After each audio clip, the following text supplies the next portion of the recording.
understand the extent of Donald Trump's lies about his relationship with Jeffrey Epstein. 19. So will you unredact this? Will you were unredact lead this? counsel on that. Privileged. I'm asking you, will you unredact this? Privileged.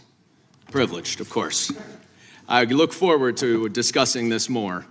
Now, these are obviously improper redactions. And let me stop for a minute. I'm talking. No. I'm if they're talking. Not privileged? Quiet. There is an email entitled Epstein Victim List.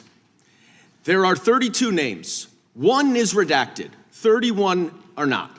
So someone looked at it and decided to redact something. And I will tell you that that is clearly intentional to intimidate these survivors. And show of hands, how many of you or your loved ones actually have met with the Department of Justice and provided testimony and estimate and evidence? None. And of those of you who have not met, which is everyone, how many of you have reached out either individually or through a lawyer or representative to offer to provide testimony and evidence? All of them. And of those all of you who have reached out, how many of you were denied or ignored by the Department of Justice? All of them. Recognized. Thank you, Mr. Chairman. Ms. Bondi, I went over to the department yesterday for a couple of hours to review some of the unredacted materials. And I am looking forward to your detailed explanation for why you have withheld almost half of the documents, which is required by the bill. Now, obviously, there are 3 million documents, so I didn't get through much. But one thing I didn't see was the client list that you said you had on your desk a year ago. I did, however, find a couple of important documents. An 86-page prosecution memo from the Southern District of New York and a draft indictment from Florida against Jeffrey Epstein's co-conspirators. For reasons that I cannot understand nor are permitted by the bill, they were still redacted, even for members of Congress. So, Ms. Bondi, will you commit right here to immediately providing those 2 documents in unredacted form to members of Congress? Not a complicated question. Well, I guess it is for you because you have a law degree and those are privileged. Okay, they're not privileged, but we will discuss that later. I also found an email that I have right here from Jeffrey Epstein to Ghislaine Maxwell that was unredacted, and it included notes of statements that Donald Trump made about his prior relationship with Jeffrey Epstein. Now, there is no reason for this to be hidden from the American people.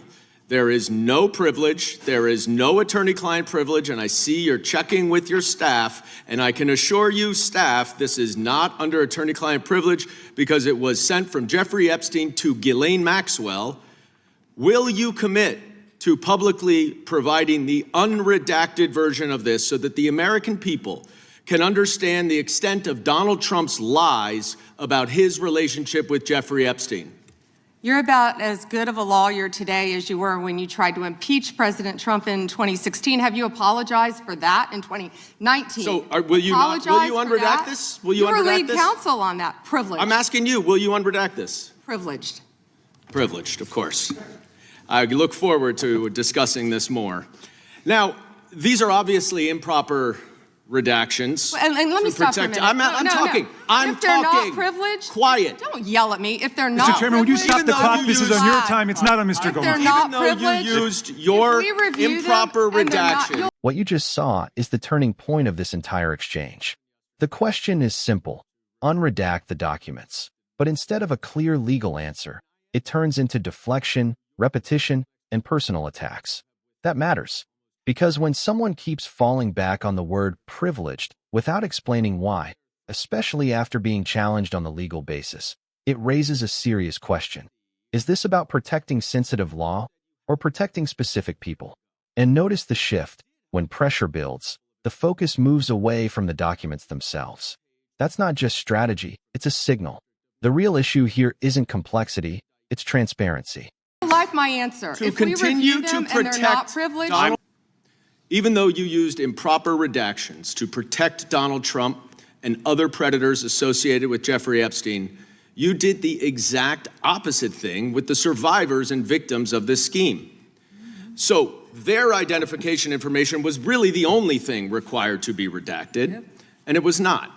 And it's clear this was not a mistake. This was not by accident. This was not because you only had 30 days when you really used 75, and that doesn't even include all the hours last March that you were redacting it. But I'll tell you why it's clear it wasn't a mistake. There is an email entitled Epstein Victim List. There are 32 names. One is redacted, 31 are not. So someone looked at it and decided to redact something. And I will tell you that that is clearly intentional to intimidate these survivors. Well, thanks to the incredibly brave people sitting here behind you, we can actually ask them if that's true.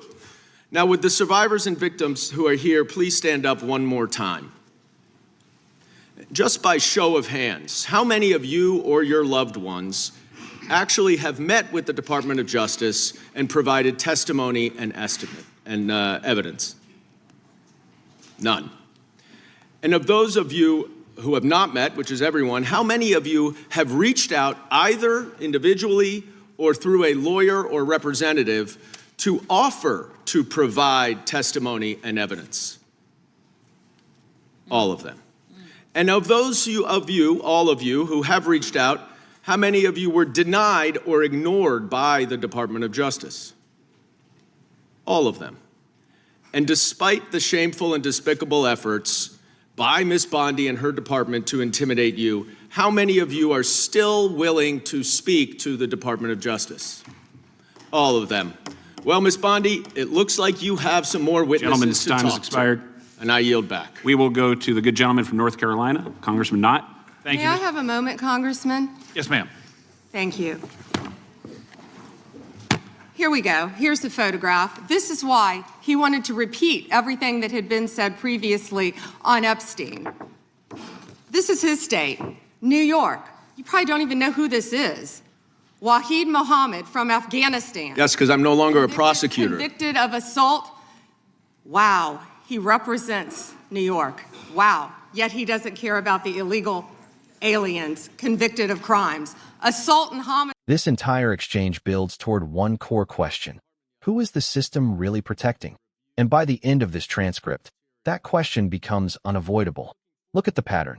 You have a direct request for transparency, unredacted documents, clear legal justification, basic accountability.